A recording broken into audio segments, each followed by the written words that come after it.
Welcome to Season 4 of Bet on Black. Once again, we've partnered with Target to search the country for entrepreneurs who are solving problems and making an impact in their community. This year's founders have risked it all in the beauty and wellness space, and they're hoping Bet on Black can help push them to the next level. Time for our host, social media star, and comedian, Pretty V, to kick off this season's Bet on Black. I am so excited to be here for the Season 4 of Bet on Black. On each episode, 2 teams will tell their stories and pitch their businesses to our distinguished panel of judges. After the pitches, our judges will decide who goes on to the finale for a chance to win $200,000. Hi, I'm Revolt. I'm from Dallas, Texas, where everything's bigger, and I'm the founder and CEO of ShampooTime. You're just in time for some wise words from a woman we should all be taking tips from, Google Marketing VP, Adrienne Lofton.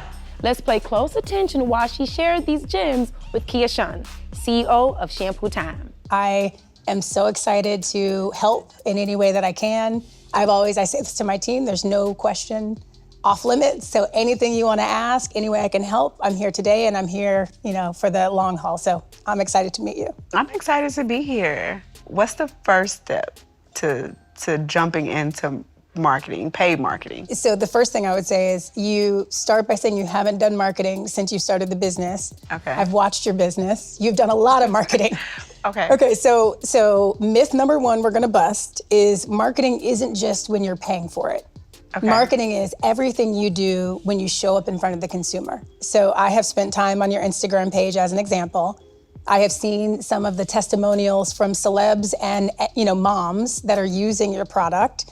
That is marketing. And so until you need to start paying for marketing, I would say think about how you double down on the things that you're doing and that are working so that you can continue to grow your brand organically and authentically. Okay. And some of the things that I saw on your page and on your website that I would definitely think about doubling down on are your content capturing. And so, you have a beautiful daughter, and watching you wash her hair and show how easy it is, and the love between daughter and mother is something that is a beautiful story to be told. Okay. And so don't undersell that. So I would think about, with the content you're capturing, how do you continue to plus up that production quality? Okay. You could think about and we're talking about reels that are anywhere from 2 minutes to 8 seconds. Okay. And how you start to build that and push that in the world so consumers are ready and waiting for the story you want to tell them is the first thing to think about. And then the second thing, again, before you're going to buy ads, how do you keep finding testimonials? I am a very behind the scenes person. I don't like to be in front of the camera, but when I am shooting content with my daughter, I feel like it's repetitive. So how do I change the way people would view, the same wash day? First of all, wash day and I don't have children, but I have way too many godchildren who wash day is a journey, as we know. And so, first of all, I don't think that content could ever get old. Right. What I'd say, if I'm in front of you holding a camera, you don't come off uncomfortable, so that's good, and repetition always makes you stronger. Okay. I'm saying all that to say, as best you can, try not to go behind the scenes, because your story, your face, your journey is important. Okay. And women should see it, feel it, and they will believe it. So I would say, don't underestimate what you bring every day. Okay. And so the only other thing that you didn't ask me for, but if you're a business owner I'm taking all of it. Soror, you must also make sure you're finding time for yourself. Okay. Because the thing that I have learned being executive for more years than I can count at this point is if I don't have personal balance, and if I'm not thinking about we talked about this before the camera, when I'm turning off so that I can refuel, especially if you're like me, it sounds like you're an intro extra. Yes. You may be even more intro than me. You have to find time to turn off. You have to find time to make sure mental health is good. You have to, make sure that you're balancing what it takes to be a business owner. It's a huge challenge. It's the world's best opportunity. You are an example for so many. But making sure you find that balance, I think, is also really important. Thank you. Of course. ShampooTime is in the house. Hey, sis. Hello. Ooh, girl, I am so happy and so proud of you. I've watched the journey on TikTok, Instagram, Facebook, all these celebs that are just showing your business so much love. How do you feel right now to be sitting in this place? I am honored. Yes. I'm excited. I am not letting the word nervous even come through the building, okay? I am letting that excitement kick everything out. I am here to win. Congratulations to you, sis. Thank I you. pray that you just go through the full final round, honey. Thank Because you you. already know your business is flourishing. And again, I've been seeing Candy, Shamia, everybody using ShampooTime. Here's Shampoo Time. I'm Kia Revolt. I'm from Dallas, Texas, and I'm the founder and CEO of ShampooTime. Pretty hair. Pretty hair, that's right. My product is a shampoo mat that turns any kitchen sink into a comfortable shampoo bowl. It has an entertainment bar. You attach your child's favorite device, put on their show, and wash their hair in peace. My daughter was born with a head full of hair. And so leaning over the tub was killing my knees and my back. And I was like, I have to find another way to wash hair. One day she was at her gymnastics class and I saw her flipping on the mats. And I said, I need something like that just for the kitchen counter. And I started ordering some materials and made the first mat. When I posted it on my Instagram page, it went viral with millions of views and thousands of people asking, where can I get one of those? I need this. This is for me. So I started ShampooTime with $200. 4 years later, 14,000 shampoo mats have been sold and over 1.5 million in revenue. Millions of views on social media, 60,000 plus followers on Instagram, and celebrities have purchased my product and posted on their page. Love ShampooTime, okay? Check them out. It has been amazing. I do this on my own. It's a lifestyle, it's not just a product. It's about making that special bonding time with your parents an enjoyable, memorable moment. And wherever you are, you take ShampooTime and it's a blast.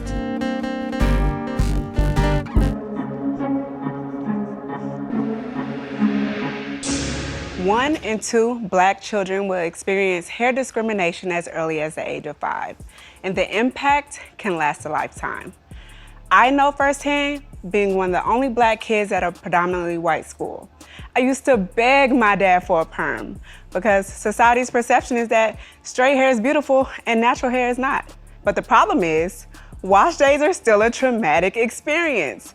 Parents are living this never-ending cycle of washing, detangling, while their child is kicking and screaming and water's flying everywhere. Who are those parents? Me. I was one of them. And it's a celebration when it's over, but like clockwork, the next wash day is right around the corner and the fight begins again. After one of those wash day fights, I had enough. I knew exactly what I needed, but quickly found that it didn't exist. So I created it. And now the fight is over. At ShampooTime, we're making hair care fun and stress-free for everyone by developing innovative products that cater to the unique needs of kinky curly hair. And if the shampoo mat was my breakthrough, then the bead box, that's my evolution, and I'm just getting started. As a licensed cosmetologist with an MBA, I formulated a hair care line that every kinky curly head will love. It specifically focuses on deep conditioning and detangling, our customers' next biggest pain point. I started ShampooTime in 2020 with $200. Now, 4 years later, my lifetime revenue is $1.5 million. I've obtained 4 utility patents, 1 pending, and I participated in prestigious programs like Target Forward Founders, Pharrell's Black Ambition, and the Tory Burch program. I've had valuable partnerships with companies like Shea Moisture, Alibaba.com, Blavity, just to name a few. And did I mention that I've done all of this as a solopreneur, single mom working a full-time job with no prior entrepreneur experience? Well, 2 months ago, I quit my job. I am all in on ShampooTime. My mission is simple: empower and educate our communities. ShampooTime is the result of the love that my dad had for my hair and the love that I have for my daughter's hair. And it's driven by a passion to ensure that our communities experience that same love and pride in their hair. So before I open it up for questions, I want to show you guys the bead box that I just launched. If you're familiar with putting beads on hair, currently you buy them in a package, you put them on this threader one by one. But instead, now you'll buy them in the bead box. You'll insert it, pull it out, beads are on the threader. Ooh. I just launched this a month ago. I've sold 1,000 already. It's going crazy, so thank you for listening, and now I will take your questions now. You're clearly very passionate about this. Can you tell me what's been the most challenging part of doing all of this as a solopreneur? Scaling my business. It's just me. I don't have the capital to purchase a lot of inventory to bring my COGS down. How much more would you need to increase your minimum order quantities to get that? So right now I'm buying about 200 to 300 a month. I would need to increase my order quantities to about 600, 700 a month. To get a price cut? To get, down to the COGS that I would need to make the profit. And are you selling 200 to 300 a month? Oh, absolutely. You said you make this locally? The mat itself I make locally. The bar, they come from China. Oh. Now, you said something about hair care line. So Yes. tell me more about where you're trying to go with that. Absolutely. So I've taken a year to formulate a shampoo and a conditioner. And so it hasn't launched yet. I'm still working on packaging and labeling, but I would like that for everything that you use to wash and style your hair to be a ShampooTime product. You are offering an experience with your product, and you're really changing the narrative of the stigma of when Black young kids go to get their hair washed and done. It's a very negative stereotype that comes with that. Absolutely. That causes young Black boys and girls to not embrace their hair and to hate their hair because it's associated with pain and trauma. And trauma, exactly. So I love the fact that you've created this experience for young boys and girls to not look at getting their hair washed as such a negative thing. Absolutely. And that's what you're disrupting this industry. So to Erica's point, you're seeing a need and you're solving a problem. I mean, I wish that you were around 14 years ago when I had 2 heads and 2 girls to wash their hair and they would run from me. But a lot of parents go through that and are experiencing this. So I just commend you for identifying that need and creating a positive wash day experience for our youngins. Thank you. First thing that came to mind when I saw the setup, I said, oh, this looks fun. That's my goal. Just putting my retailer hat on for just a quick second, I'm thinking about the size, right, of the actual product. And I'm thinking about retail shelves. Yes. And space is very limited, but also, very important in terms of what we're driving in those spaces. And so I really see your product having a huge digital play, and maybe your lead-ins would be some of your secondary and tertiary items, right, within the assortment. This is really well made. Oh, thank you. Yeah, and even the mat, I can see why you didn't want to compromise on your... I love, yeah. Oh, it comes in this case? Oh, that's cool. Okay. Thank you so much. Oh my gosh. You've been extremely thoughtful in your process and your innovation, and that alone is going to take you to the next level. Thank you. I appreciate it. All right. I ain't got no kids, y'all, but I'm gonna support ShampooTime. You did that, girl. Let's write them scores down now, judges.